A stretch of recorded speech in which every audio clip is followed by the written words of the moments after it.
الله العظيم ونصلي ونسلم على الرسول الكريم. أما بعد، فقد قال الله تعالى في القرآن الكريم والفرقان المجيد بعد أعوذ بالله من الشيطان الرجيم. بسم الله الرحمن الرحيم. والباقيات الصالحات خير عند ربك ثوابا وخير عملا. صدق الله العظيم. وقال رسول الله صلى الله عليه وسلم: من أخرج الأذى من المسجد بنى الله له بيتا في الجنة. صدق رسول الله صلى الله عليه وسلم. رب اشرح لي صدري ويسر لي أمري واحلل عقدة من لساني يفقهوا قولي. رب يسر ولا تعسر وتمم بالخير وبك نستعين. سبحانك لا علم لنا إلا ما علمتنا إنك أنت العليم الحكيم. எல்லா புகழும் புகழ்ச்சியும் ஏக வல்லவனாகிய அல்லாஹு ஜல்லஷானஹு வ தஆலா ஒருவனுக்கே உரித்தாகுக.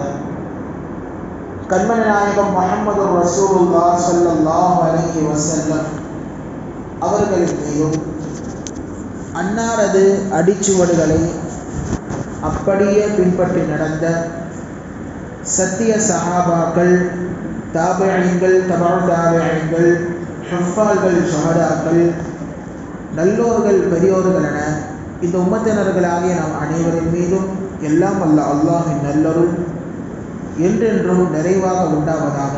ஆமீன். கண்ணியத்திற்குரிய அல்லாஹ்வின் நல்லடியார்களே, தாய்மார்களே, பெரியோர்களே, ரசூலுல்லாஹி ஸல்லல்லாஹு அலைஹி வஸல்லம் அவர்கள்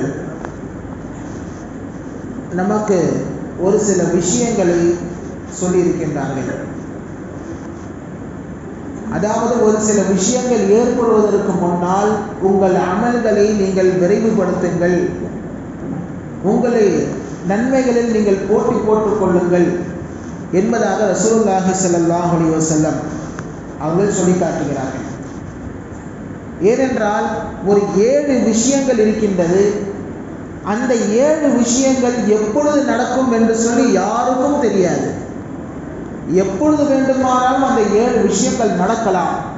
அதனால் சாபிகு இலல் அமால், அமல்களில் நீங்கள் விரைந்து செயல்படுங்கள், உங்கள் நன்மைகளை நீங்கள் விரைவுபடுத்தி செய்யுங்கள். 7 விஷயங்கள் நடப்பதற்கு முன்னதாக உங்களுடைய அமல்களில் நீங்கள் விரைவாக செய்யுங்கள் என்கிறார்கள் ரசூலுல்லாஹி ஸல்லல்லாஹு அலைஹி வஸல்லம். அவைகள் என்னென்ன என்பதை பார்த்துவிட்டு ஒரு சில சின்ன சின்ன அமல்கள் தான். அந்த சின்ன சின்ன சிறிய சிறிய அமல்களால் அதனுடைய கூலி அல்லாஹ் தஆலா சொர்க்கமாக வைத்திருக்கிறார். அதை நாம் இன்றைய ஓதில் நாம் காணுவோம். முதலாவதாக 7 விஷயங்களில் முதலாவதாக ரசூலுல்லாஹி ஸல்லல்லாஹு அலைஹி வஸல்லம் சொல்கிறார்கள், வீரன் முகனியும், அதாவது செல்வம். செல்வம் இருக்கும் பொழுது நீங்கள் செல்வத்தை நன்றாக பயன்படுத்திக் கொள்ளுங்கள். அந்த செல்வம் உங்களை விட்டு எப்பொழுது நீங்கும் என்று சொல்ல முடியாது என்று ரசூலுல்லாஹி ஸல்லல்லாஹு அலைஹி வஸல்லம் சொல்கிறார்கள். ஆக செல்வம் இருக்கும் பொழுதே நாம் என்ன செய்ய வேண்டும்? நாம் செய்ய வேண்டிய தான தர்மங்கள், ஜகாத்துகள் எல்லாம் கொடுத்து விட வேண்டும். அதாவது ஒருத்தருக்கு காசு இல்லாத போது ஒரு பேச்சு இருக்கும், காசு வந்தோன்னு ஒரு பேச்சு இருக்கும். எப்படி என்றால், காசு இல்லாத பொழுது அவர் பேசுவார், எனக்கு இவ்வளோ பணம் வந்துருச்சுண்டா நான் தீனுக்காக நான் என்னெல்லாம் செய்வேன், பள்ளிவாசலுக்கு நான் வாரி வாரி கொடுப்பேன், மதரசாக்களுக்கு நான் வாரி வாரி கொடுப்பேன் என்று சொல்வார். ஆனால் பணம் வந்துவிட்டால் கொடுப்பதற்கு மனம் என்பது வராது.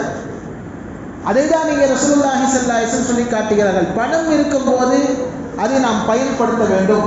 நல்ல காரியங்களுக்காக வேண்டி, தீனுடைய விஷயங்களுக்காக வேண்டி பயன்படுத்த வேண்டும். அந்த செல்வம் என்ற நியாமத் உங்களிடத்தில் எப்பொழுது எடுக்கப்படும் என்று தெரியாது. ஆக செல்வம் இருக்கும்போது அந்த செல்வத்தை பயன்படுத்திக் கொள்ளுங்கள் என்கிறார்கள் ரசூலுல்லாஹி ஸல்லல்லாஹு அலைஹி வஸல்லம். இது முதலாவது விஷயம். இரண்டாவதாக ரசூலுல்லாஹி ஸல்லல்லாஹு அலைஹி வஸல்லம் சொல்கிறார்கள், ஃபக்ர மன்சியா, வறுமை வருவதற்கு முன்னால் உங்கள் செல்வத்தை நீங்கள் பயன்படுத்திக் கொள்ளுங்கள். கிட்டத்தட்ட ரெண்டும் ஒன்றுதான். செல்வம் இருக்கும்போது செல்வத்தை பயன்படுத்த வேண்டும். வறுமை வருவதற்கு முன்னால் நாம் என்ன செய்ய வேண்டும்? அதற்குண்டான எல்லா ஏற்பாடுகளையும் செய்ய வேண்டும். ஏன்னா வறுமை வந்தோடனே நம்ம புலம்புவோம், ஆஹா என்கிட்ட செல்வம் இருந்துச்சே, இப்போ என்னால் எடுத்து கொடுக்க முடியலையே என்று சொல்லி அந்த புலம்பல் வருவதற்கு முன்னால் நீங்கள் என்ன செய்யுங்கள்? வறுமை வருவதற்கு முன்னால் உங்கள் செல்வங்களை நன்றாக பயன்படுத்திக் கொள்ளுங்கள். அடுத்ததாக மூன்றாவதாக மருந்த மூசிதா, உங்களை கெடுக்கக்கூடிய நோய் வரும். அந்த நோய் வருவதற்கு முன்னால் உங்கள் உடல் ஆரோக்கியத்தை நன்றாக பயன்படுத்திக் கொள்ளுங்கள் என்கிறார்கள் ரசூலுல்லாஹி ஸல்லல்லாஹு அலைஹி வஸல்லம். உடல் ஆரோக்கியம் இருக்கின்றதே, இது அல்லாஹ் தஆலா கொடுக்கக்கூடிய ஒரு மிகப்பெரிய அருள்கொடை. இது உடல் ஆரோக்கியம் இருந்தால் தான் எல்லாம் செய்ய முடியும். ஹஜ்ஜு மிகப்பெரிய ஒரு கடமை, இஸ்லாத்தில் 5வது மிக முக்கியமான கடமை இது. ஆனால் அந்த ஹஜ்ஜு பெரும்பாலும் எப்பொழுது செய்யப்படுகிறது? வயசான பின்னாடி செய்வாங்க. ஏன்னா அவருக்கு நிறைய வேலை இருக்குது. இந்த வேலையை விட்டுட்டு நான் அப்படியே ஹஜ்ஜுக்கு போக முடியும், அதுவும் மனைவியை கூட்டி நம்ம ஹஜ்ஜுக்கு போகணுமே என்று சொல்லி இப்படி காலத்தை ஓட்டி கடைசி எப்போ போவார்? தள்ளாடக்கூடிய அந்த வயசில் போவார். அதாவது அவரால் நடக்க முடியாது. வீல் சேரில் என்ன செய்யணும்? அவர் உட்காந்து வச்சு அதுக்குன்னு ஒரு சில ரியால்களை கொடுத்தாலும் என்ன செய்யும்? வீல் சேர் தள்ளிட்டு போய் உருவானாங்க. அப்பொழுது மனம் இயங்கும், ஆஹா எல்லாரும் நடந்து போகிறாங்களே, என்னால் நடந்து போக முடியலையே அப்படின்னு சொல்லி மனம் என்பது இயங்கும். நோய் வந்து விட்டால் அங்கே இபாதத் செய்வதில் ஒரு மனம் என்பது வராது. ஆனால் மனது ஆர்வப்படும், நானும் இப்படி இபாதத் செய்ய வேண்டுமே, நின்று நான் தொழ வேண்டுமே என்று சொல்லி மனம் வரும். நான் நடந்து ஹஜ்ஜிற்கு செல்ல வேண்டுமே, நடந்து நான் உம்ரா செய்ய வேண்டுமே என்று சொல்லி மனம் சொல்லும். ஆனால் மனம் ஒத்துழைத்தாலும் நமது உடல் ஒத்துழைக்க. அதனால் நோய் வருவதற்கு முன்னால் உங்களுடைய ஆரோக்கியத்தை நன்றாக பயன்படுத்திக் கொள்ளுங்கள். அடுத்ததாக ஹரமம் முனஃபிதா, அதாவது உங்களுக்கு வயோதிகம் வருவதற்கு முன்னால் உங்களுடைய வாலிபத்தை நன்றாக பயன்படுத்திக் கொள்ளுங்கள். வாலிபத்தை நன்றாக பயன்படுத்த வேண்டும். ஆனால் பெரும்பாலும் அந்த வாலிபத்தை தான் இங்கே வீணடிக்கப்படுகின்றது. வாலிப வயதில் செய்யக்கூடிய இபாதத்துகளை தான் அல்லாஹ் தஆலா விரும்புகின்றார். எந்த அளவுக்கு என்றால் 7 நபர்கள் அக்ஷர நிலையில் இருப்பார்கள். அதில் ஒருவர் ரசூலுல்லாஹி ஸல்லல்லாஹு அலைஹி வஸல்லம் சொல்கிறார்கள், ஷாபுன் நஷஅ ஃபி இபாதத்தில்லாஹ், ஒரு வாலிபர் தன் வாலிபத்தை அல்லாஹ்வுடைய வணக்கத்திலேயே கழித்தாரே, அவர்கள் நாளை கியாமத்துடைய நாளில் எந்தவித நிழலும் இல்லாத அர்ஷர நிழல் இருப்பார் என்பதாக ரசூலுல்லாஹி ஸல்லல்லாஹு அலைஹி வஸல்லம் அவர்கள் சொல்லி காட்டுகிறார்கள். ஆக வயோதிகம் வருவதற்கு முன்னால் உங்கள் வாலிபத்தை நன்றாக பயன்படுத்திக் கொள்ளுங்கள். அதுக்கடுத்ததாக சொல்கிறார்கள் ரசூலுல்லாஹி ஸல்லல்லாஹு அலைஹி வஸல்லம், மௌத முஜஹஸா, உங்களை அழிக்கக்கூடிய மௌத்து வருவதற்கு முன்னால் உங்கள் ஹயாத்தை நன்றாக பயன்படுத்திக் கொள்ளுங்கள். இதிலேயே எல்லாம் வந்துருச்சு. மௌத்து வருவதற்கு முன்னால் உங்கள் ஹயாத்தை நன்றாக பயன்படுத்திக் கொள்ளுங்கள். மௌத்து வந்த பின்னால் நம்மால் எந்த விதமான அமல்களும் செய்ய முடியாது. மௌத்தான பின்னால் இப்படி வேண்டுமானால் புலம்பல்கள் இருக்கும். நாளை கயாமத்து நாளில், யா லைத்தனி குன்து துராபா, நான் எந்த விதமான அமலும் செய்யலையே, நான் மண்ணோடு மண்ணாக போயிருக்கலாமே என்று சொல்லி ஒரு புலம்பல். யா லைத்தனி கத்தம்து லி ஹயாத்தி, எனக்கு வாழ்வில் கொஞ்சம் ஏதாவது ஒரு பகுதி கிடைத்தால் நன்றாக இருக்குமே, நான் உலகில் ஒரு நாள் சென்று நான் இபாதத் செய்து வந்தால் நன்றாக இருக்குமே என்று சொல்லி மனிதர்கள் நாளை கயாமத்தில் புலம்புவார்கள் என்று சொல்லி திருக்குர்ஆன் இங்கே நமக்கு பேசி வருகிறது. ஆகையால் மௌத்து வருவதற்கு முன்னால் உங்கள் ஹயாத்தை நன்றாக பயன்படுத்திக் கொள்ளுங்கள் என்கிறார்கள் ரசூலுல்லாஹி ஸல்லல்லாஹு அலைஹி வஸல்லம். அடுத்ததாக சொல்கிறார்கள், அபி தஜ்ஜால், தஜ்ஜால் வருவதற்கு முன்னால் நல்ல முறை செய்து கொள்ளுங்கள். அவன் வந்துவிட்டால் ஈமானுக்கு கேரண்டி இல்லை. எப்படியாவது நம்ம ஈமானை கொண்டு சென்று விடுவான். எனவே என்ன செய்து கொள்ளுங்கள், தஜ்ஜால் வருவதற்கு முன்னால் நீங்கள் நல்ல அமல்களை விரைந்து செய்யுங்கள் என்கிறார்கள் ரசூலுல்லாஹி ஸல்லல்லாஹு அலைஹி வஸல்லம். அடுத்தபடியாக சொல்கிறார்கள், அபிஸா, கியாமத் வருவதற்கு முன்னால் நீங்கள் அமல்களில் விரைவை நீங்கள் காட்டுங்கள், விரைந்து செயல்படுங்கள் என்று சொல்லி இப்படி 7 விஷயங்கள், இந்த 7 விஷயங்கள் நிகழ்வதற்கு முன்னால் நீங்கள் அமல்களை நீங்கள் விரைவாக செய்யுங்கள் என்று சொல்லி ரசூலுல்லாஹி ஸல்லல்லாஹு அலைஹி வஸல்லம் அவர்கள் சொல்லி காட்டுகிறார்கள். ஆக இங்கே போட்டி என்பது வேண்டும்.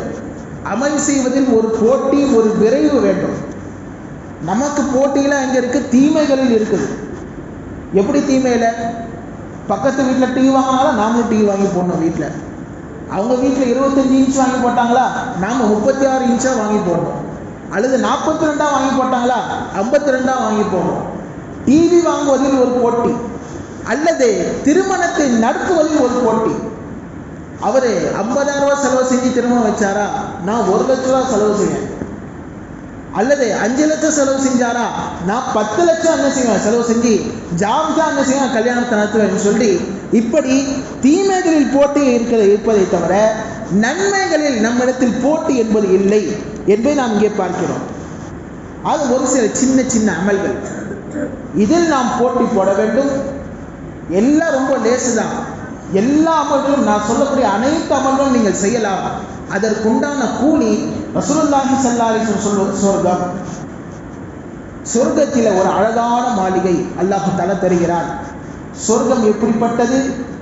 மாலா ஐனுன் ரஅத் வலா உதுனுன் சமிஅத் வலா கதர அலா கல்பில் பஷர். எந்த காதும் கேட்டிராத, எந்த கண்களும் பார்த்திராத, எந்த உள்ளமும் சிந்தித்து பார்த்திராத ஒரு சொர்க்கத்தை அல்லாஹ் தஆலா வைத்திருக்கின்றான். அந்த சொர்க்கத்தில் ஒரு மாளிகை அல்லாஹ் தஆலா தருகிறார். வரிசையா அமல்களை நாம் சொல்லுவோம், அதற்கு சொர்க்கம் தான், அதாவது சொர்க்கத்திலே அல்லாஹ் தஆலா மாளிகையை தருவார். என்னென்ன அமல்கள் என்பதை நாம் இங்கே பார்க்கலாம். அதாவது முதலாவதாக ஒரு அமல் என்னவென்று சொன்னால், ஒரு அடியானுடைய பிள்ளை அல்லாஹ் தஆலா கைப்பற்றி விடுவான். கைப்பற்றிதான் பிள்ளை இறந்து போனால், நம்மளுடைய பையனோ அல்லது பெண் மக்களோ நம்ம ஹயாத்தாக இருக்கும்போதே அவன் வஃபாத்தானாலும் எந்த அளவுக்கு நமக்கு ஒரு மன உளைச்சல் என்பது இருக்கும். மனம் என்பது எப்படி வருந்தும். ஆகா, நமக்கு எவ்வளோ வயசாச்சு, எனக்கு 60 வயசாச்சு, ஆனால் எனக்கு முன்னாடி என் பையன் போய் சேர்ந்துட்டானே, என்னுடைய கடமைகள் எல்லாம் நிறைவேற்றுவான்னு நினைத்தேனே, ஆனால் எனக்கு முன்னாடி அவன் சென்று விட்டானே என்று சொல்லி மனம் என்பது ஏங்கும் அல்லவா? அப்படி ஏங்கினாலும் கூட ஒருவர் என்ன செய்கிறார்? பொறுமை காக்கிறார். என்ன? இது அல்லாஹ்வின் புறத்திலிருந்து வந்த ஒரு சோதனை, நான் பொறுமை கொள்கிறேன் என்று சொல்லி பொறுமை கொண்டால் என்று சொன்னால் ரசூலுல்லாஹி ஸல்லல்லாஹு அலைஹி வஸல்லம் அவர்கள் சொல்கிறார்கள், மலக்குமார்கள் இடத்தில் அல்லாஹ் தஆலா கேட்பாராம். என்ன கேட்பான்? என்ன இந்த அடியான் என்ன சொல்கிறான், அவனுடைய உள்ளத்தில் அவன் என்ன நினைக்கிறான் என்று சொல்லுங்கள் என்று சொல்லி கேட்பான். அல்லாஹ்விற்கு எல்லாம் தெரியும். இருந்தாலும் மலக்குமார்கள் வாயிலிருந்து விஷயத்தை வாங்க வேண்டும். காரணம் என்ன? மலக்குமார்கள் தானே சொன்னாங்க, யா அல்லாஹ், இந்த ரத்தம் சிந்தக்கூடிய குழப்பம் விளையக்கூடிய மனிதர்களையா நீ படைக்கிறாய் என்று சொல்லி மலக்குமார்கள் தானே சொன்னாங்க. அதனால அந்த மலக்குடைய வாயிலிருந்தே அந்த விஷயத்தை வர வைக்கிறார். என்ன என் அடியான் என்னை பற்றி நினைக்கிறான், அவனுடைய பிரியமான ஒரு பிள்ளையை நான் பரிசேனே, அதற்காக வேண்டி அல்லாஹ் அந்த அடியான் என்ன நினைக்கிறான்னு சொல்லி அல்லாஹ் கேட்பான். அப்போ மலக்குமார்கள் சொல்லுவாங்க, யா அல்லாஹ், அவர் பொறுமையாக இருக்கிறார், நீ கொடுத்ததை அவர் பொருந்தி கொண்டார் என்று சொல்லி சொல்லும் பொழுது அல்லாஹ் தஆலா சொல்வானா, இப்னு லஹு பைத்தா, அவனுக்கு ஒரு வீட்டை நீங்கள் சொர்க்கத்தில் கட்டுங்கள். அந்த பைத்திற்கு சம்மூஹு பைத்தல் ஹம்த், அந்த வீட்டிற்கு ஹம்துடைய வீடு என்று சொல்லி, புகழுடைய வீடு என்று சொல்லி பெயரை சூட்டுங்கள் என்று சொல்லி அல்லாஹ் தஆலா சொல்வதாக ரசூலுல்லாஹி ஸல்லல்லாஹு அலைஹி வஸல்லம் சொல்லி காட்டுகிறார். என்றால் இது ஒரு மிகவும் கடினமான விஷயம். இருந்தாலும் அந்த நேரத்தில் நாம் பொறுமையாக இருந்தால் நமக்கு சொர்க்கத்தில் அல்லாஹ் தஆலா ஒரு வீட்டை கட்டி தருகிறான் என்று சொல்லி ரசூலுல்லாஹி ஸல்லல்லாஹு அலைஹி வஸல்லம் அருளை சொல்லி தருகிறார். இரண்டாவதாக ஒரு அமல், நம்மால் செய்ய முடிந்த ஒரு மிகப்பெரிய, அதாவது ரொம்ப சின்ன அமல் தான், ஆனால் எல்லாரும் செய்ய முடியும். வீட்டிலிருந்து என்ன செய்வோம்? கடைக்கு கிளம்புறோமா இல்லையா? வியாபாரத்துக்கோ அல்லது கடையில் பொருட்களை வாங்குவதற்கோ செல்கிறோம். செல்லும் பொழுது நான்காவது களிமா என்னது? லா இலாஹா இல்லல்லாஹு வஹ்தஹு லா ஷரீக லஹு லஹுல் முல்கு வ லஹுல் ஹம்து யுஹ்யி வ யுமீத்து பியதிஹில் கைர் வ ஹுவ அலா குல்லி ஷைஇன் கதீர். இதை ஓதிட்டு போற என்று சொன்னால் ரசூலுல்லாஹி ஸல்லல்லாஹு அலைஹி வஸல்லம் சொல்கிறார்கள், பனல்லாஹு லஹு பைத்தன் ஃபில் ஜன்னah, அவருக்காக வேண்டி சொர்க்கத்தில் ஒரு மாளிகை கட்டப்படுகிறது. ரொம்ப லேசான அமல் தானே. கடைக்கு போகும் பொழுது, வியாபாரத்திற்கு கிளம்பும் போது, அல்லது கடை வீதிகளுக்கு போகும் பொழுது இந்த 4ஆம் கலிமாவை ஓதிக்கொண்டிருந்தால் நமக்கு அங்கே அல்லாஹு தஆலா சொர்க்கத்தில் ஒரு மாளிகை கட்டுகின்றான் என்று சொல்லி நமக்கு இங்கே ரசூலுல்லாஹி ஸல்லல்லாஹு அலைஹி வஸல்லம் அவர்கள் சொல்லித் தருகிறார்கள் என்று சொன்னால், இந்த ஒரு சின்ன அமல் நம்மால் செய்ய முடியாதா? கண்டிப்பாக செய்யலாம். ஏன்னா எந்த அமல்ல அல்லாஹு தஆலா நம்மை பொருந்திக் கொள்வான் என்று சொல்ல முடியாது. சம்பவங்களை நம்ம பார்க்குறோமா இல்லையா? ஒரு கெட்ட நடத்தை உள்ள ஒரு பெண்மணி, அவள் என்ன செய்கின்றாள்? நாய், மார்க்கத்தில் நஜிசான மிருகம் அது, அதற்கு தாகம் வெடிக்கிறன்னு சொல்லி தண்ணீரை தான் கொடுத்தால், அவ்வளவுதான். அதன் காரணமாக அந்த பெண்ணை சொர்க்கத்திலே நுழைய வைத்தான் என்று சொல்லி ரசூலுல்லாஹி ஸல்லல்லாஹு அலைஹி வஸல்லம் சொல்கிறார்கள் என்று சொன்னால், ஆக எந்த அமல்களால் அல்லாஹ் நம்மை பொருந்திக் கொள்வான் என்று சொல்ல முடியாது. இந்த ஒரு 4வது கலிமா ஓதுவதால் நமக்கு சொர்க்கம் கிடைக்கும், அதிலும் சொர்க்கத்தில் ஒரு மாளிகை கிடைக்கும் என்கிறார்கள் ரசூலுல்லாஹி ஸல்லல்லாஹு அலைஹி வஸல்லம். அடுத்ததாக சொல்கிறார்கள், அடுத்த ஒரு அமல் ரசூலுல்லாஹி ஸல்லல்லாஹு அலைஹி வஸல்லம் சொல்கிறார்கள், யார் ஒரு நாளில் 12 ரக்காத்துகளை தொழுவார்களோ, ஒரு நாளில் 12 ரக்காத், அது என்ன 12 ரக்காத்து? அதாவது ஃபஜருக்கு முன்னாடி 2 ரக்காத், ஃபஜருக்கு முன்னாடி 2 ரக்காத், லொஹருக்கு முன்னாடி 4, மொத்தம் 6 ஆச்சு. அடுத்து மக்ரிபுக்கு பின்னாடி 2, எவ்வளோ ஆச்சு? 8. அடுத்து இஷாவுக்கு பின்னாடி ஒரு 2, எவ்வளோ ஆச்சு? 10. இப்போ 10. அதுக்கடுத்து லொஹருக்கு பின் சுன்னத் ஒன்று இருக்குது, 2 ரக்காத்.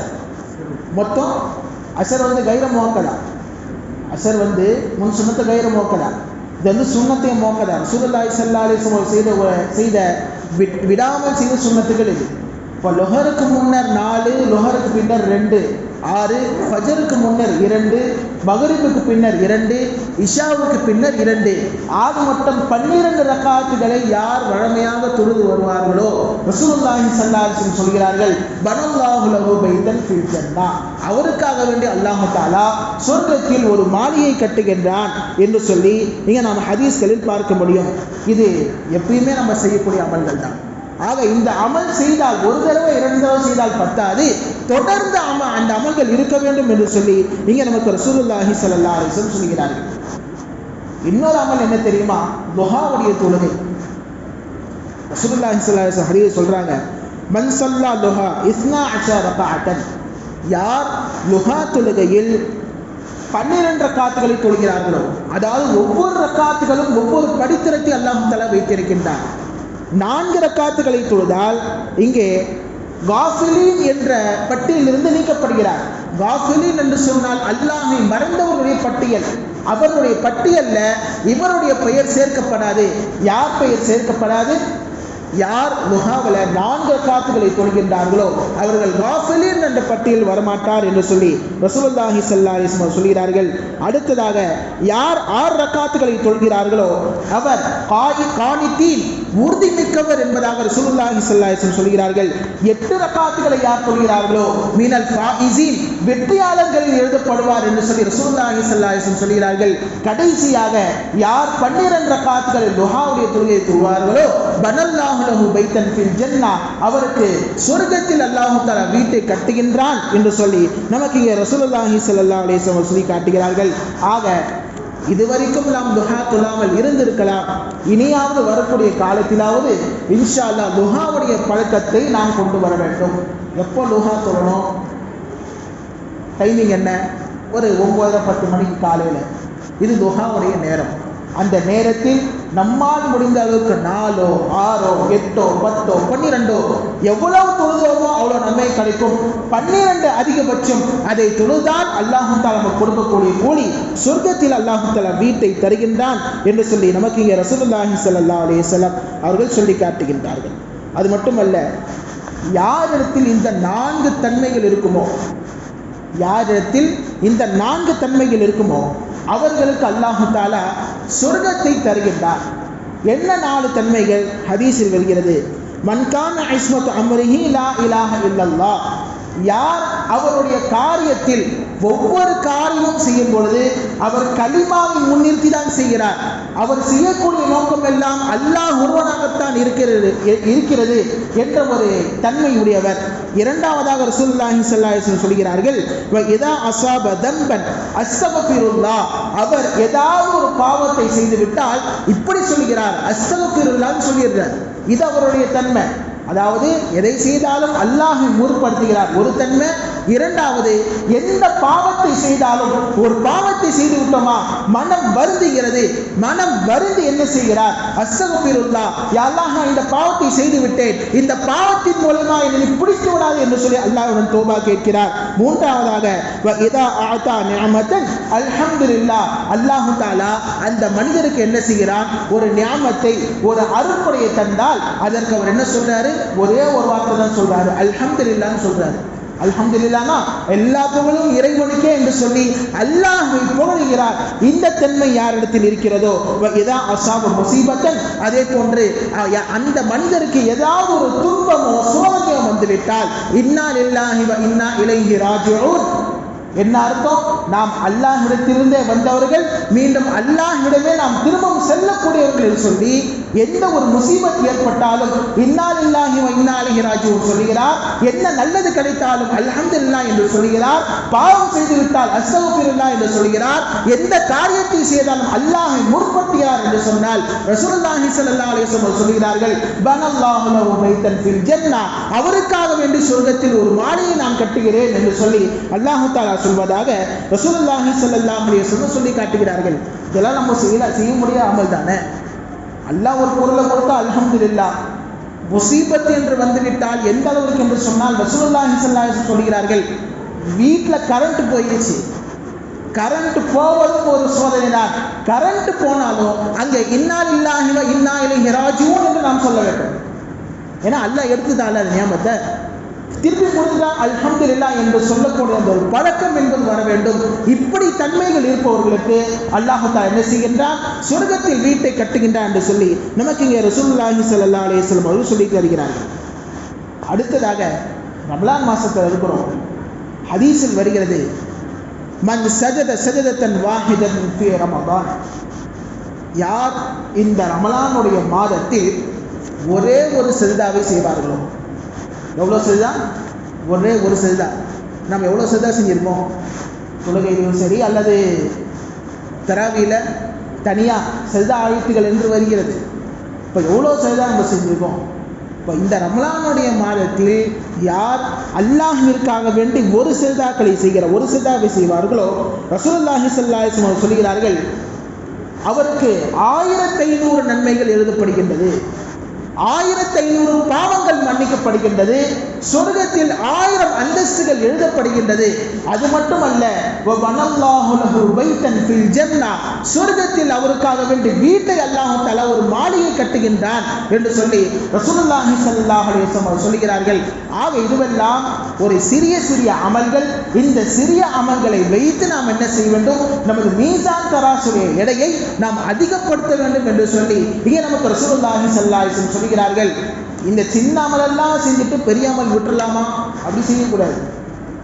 இதுக்கு தான் அல்லாஹ் சொர்க்கத்தை தந்துடுறானே, அப்போ எதுக்கு நம்ம ஃபர்லான 5 வக்த் நம்ம எதுக்கு தொழணும், ஃபர்லான நோன்பு எதுக்கு வைக்கணும், ஃபர்லான ஜக்காத் எடுத்து கொடுக்கணும் அப்படின்லாம் கேட்கக்கூடாது கேள்வி. அது ஃபர்லு, அது கண்டிப்பாக செய்தாக வேண்டும். இவைகள் எல்லாம் ஒரு சாதனங்கள். அதாவது வண்டியில் இன்ஜின் இருந்தால் என்ன செய்யும், வண்டி ஓடும். வண்டியில் இன்ஜினே இல்லை, ஸ்டேரிங் இருக்குது, கியர் இருக்குது, ஆக்சிலேட்டர் இருக்குது, எல்லாம் இருக்குது. ஆனால் வண்டியில் இன்ஜின் எல்லாம் வண்டி ஓடுமா? வண்டியில் பெட்ரோல்னா பெட்ரோல் ஓடுமா? அதே அந்த வண்டி ஓடுமா? ஓடாது. அப்போ அதே போன்றுதான் ஃபர்லான வணக்கங்கள் என்பது ஒரு இன்ஜினை போன்று, ஒரு பெட்ரோலை போன்று, மற்ற அனைத்தும் ஸ்டேரிங்கை போன்றும் கியர்களை போன்றும் ஆக்சிலேட்டர்களை போன்றது. ஆக அனைத்தும் இருந்தால் கண்டிப்பாக நாம் செல்லக்கூடிய இடம் சொர்க்கமாக இருக்கும் என்று சொல்லி நமக்கு ரசூலுல்லாஹி ஸல்லல்லாஹு அலைஹி வஸல்லம் அவர்கள் இங்கே சொல்லித் தருகிறார்கள். ஆக எல்லாம் வல்ல இறைவன் நன்மைகளில் நாம் நம்மை நாமே போட்டிக் கொள்ள வேண்டும். தீமைகளில் இதுவரைக்கும் நாம் போட்ட போட்டி போதும், இனி நன்மைகளில் நாம் போட்டி போட வேண்டும். ரமலான் முடிய இன்னும் ஒரு 5 நாட்கள் தான் இருக்கின்றது. ஆக இதுவே நமக்கு கடைசி ரமலானாக கூட இருக்கலாம். ஏனென்றால் சென்ற ரமலானில் நம்மோடு இருந்தவர்கள் இந்த ரமலான் நம்மோடு இல்லை. அப்படியே இந்த ரமலானில் இருந்தாலும் ஒரு சிலர்கள் நம்மை விட்டு பிரிந்து விட்டார்கள். அதை நாம் நினைவில் கொள்ள வேண்டும். இந்த ரமலான் நமக்கு அல்லாஹ் கொடுத்த பொக்கிஷம். இனி அடுத்து வரக்கூடிய ரமலான் ஒன்று இருந்தால் அதிலும் நான் நன்றாக அமல் செய்வேன் என்று சொல்லி நியத்தை வைக்க வேண்டும். இருக்கக்கூடிய நாட்களை நாம் நன்றாக பயன்படுத்தி அமல்களை நாம் விரைவாக செய்ய வேண்டும் என்று சொல்லி எனது உரையை நான் நிறைவு செய்கின்றேன். வஆகிரு தஅவானா அல்ஹம்துலில்லாஹி ரப்பில் ஆலமீன். அஸ்ஸலாமு அலைக்கும் வரஹ்மத்துல்லாஹி வபரகாத்துஹு.